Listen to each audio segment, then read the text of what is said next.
Are your parents or children really different from you because they were born during different time periods? This is a fascinating question that has been asked by philosophers for years, and now modern marketing gurus.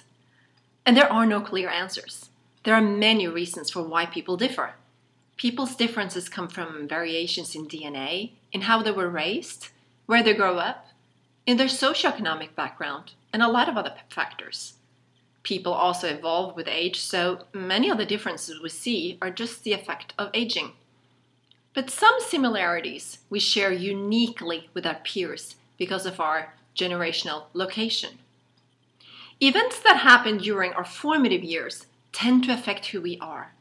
If you are born under an economic depression or social unrest, your vantage point in life will be different from someone who are born into affluence and relative peace. And this is a trait that you will likely share with others who are born under similar circumstances.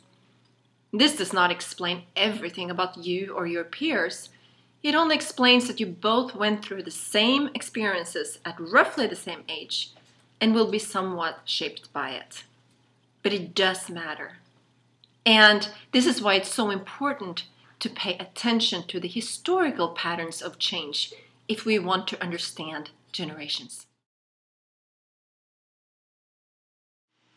Mark Twain once said that history does not repeat itself, but it rhymes. If we look at changes in the economy and technological development, there are indeed cycles of ebb and flow.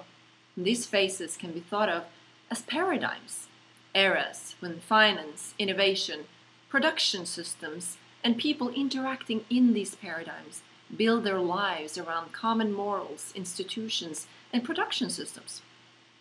You may say they talk the same contemporary language, but only until what the renowned economist Joseph Schumpeter called a phase of creative destruction.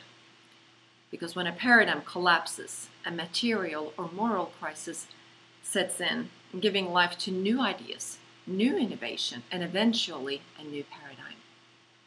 No one has combined this idea of cyclical eras or sequelims with generational dynamics, as well as the historians Strauss and Howe, the authors behind Generations, The Fourth Turning, and Millennials Rising.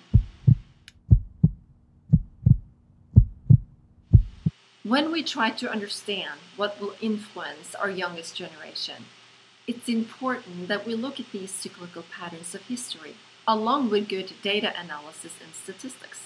But that is not enough. Again, history does not repeat itself, it rhymes. So we need to combine the patterns of the past with the uniqueness of the future. And here is where foresight comes in. At After the Millennials, we strive to understand the next generation as a function of all of these forces. We may not always be able to predict, but we will always find the contentious issues that will be formative in defining the future of this youngest generation.